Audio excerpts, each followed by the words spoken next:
নমস্কার, আমার আরেকটি ভিডিওতে তোমাদের সকলকে আবারও স্বাগত জানাই। ফ্রেশ ধনিয়া পাতা এখানে আমি এই ঘন্টটার মধ্যে দিয়ে দিচ্ছি।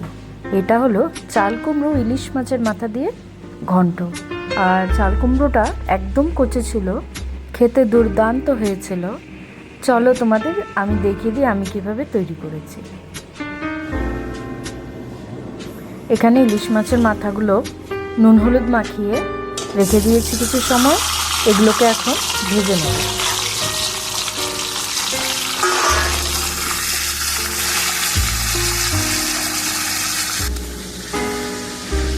এই চাল কুমড়োটা এখন কেটে নেব।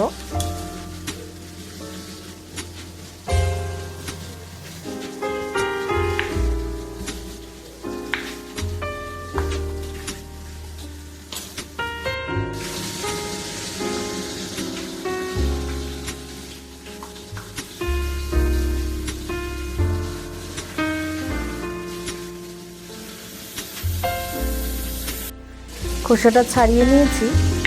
এবার এটাকে প্রথমে বড় বড় 4টে টুকরো করে নেব। এরপর তোমরা নিজেদের অনুযায়ী কেটে নিতে পারো। আমি এখানে লম্বা করে কাটছি।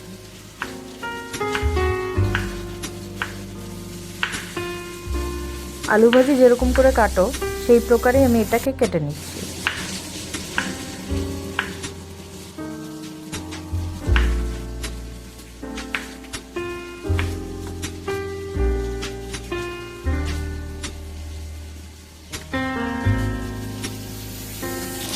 মাছটাও আমার ভাজা হয়ে গেছে, চাল কুমড়োটাও কেটে নিয়েছি।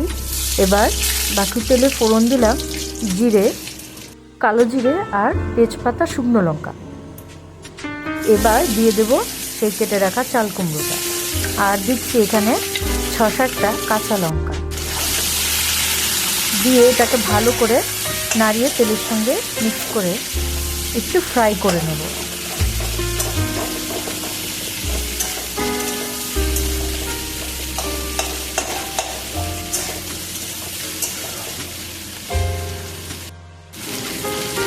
পরিমাণ মতো লবণ দিয়ে দিলাম, দিয়ে এটাকেও ভালো করে মিক্স করে নেব।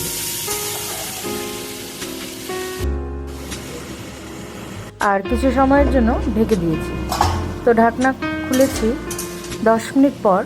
এরপর দেখো অনেকটাই জল ছেড়ে এসেছে। তো এটাকে আরও একটু সেদ্ধ করে নেব। কিছু সময় পর দিয়ে দিলাম ধনে গুঁড়ো, হলুদ গুঁড়ো, দিয়ে এটাকেও ভালো করে মিক্স করে এটার সঙ্গে কিছু সময় কষিয়ে নেব।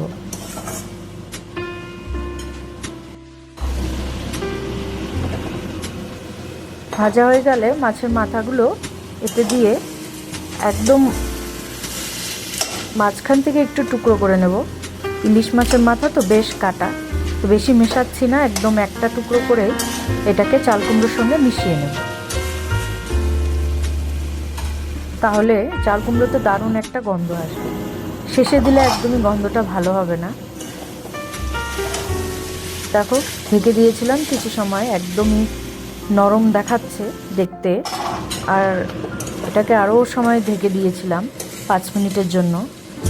যতক্ষণ তোমরা চাল কুমড়োটাকে হাতা দিয়ে কেটে দেখবে, তোমরা বুঝতে পারবে কেমন সেদ্ধ হয়েছে। ওই হিসাবে এটাকে ঢেকে ঢেকে রান্না করবে লো হিটে, দেখবে খেতে দারুণ হবে। দেখো এতই লো হিটে করছি, তেলটা কি সুন্দরভাবে ছেড়ে এসছে। তো এটাকে আবারও মিক্স করে নিয়ে এখন একটু ফ্রাই করে নেব। আরও 5 মিনিট ফ্রাই করার পরে এখানে আমি একদম সামান্য করে জল দিয়েছি, একটু মাখো মাখো রাখবো বলে। তোমরা এরকম ফ্রাই করেই নামাতে পারো, বা আরও একটু জল দেওয়া যেতে পারে। ঘনত্বটা নিজেদের অনুযায়ী বুঝেই দিতে পারো তোমরা।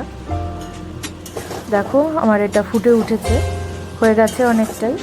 ভালো লাগলে অবশ্যই লাইক কমেন্ট করে যেও, বন্ধু বান্ধবের সঙ্গে শেয়ার করে দিও, সাবস্ক্রাইব করে পাশে থাকা বেল আইকনটি ক্লিক করে দিও। তাহলে আমার ভিডিও নোটিফিকেশন তোমার কাছে সবার আগে চলে যাবে। সবাই ভালো থেকো, সুস্থ থেকো। দেখা হচ্ছে আরও একটি নতুন রেসিপির সঙ্গে।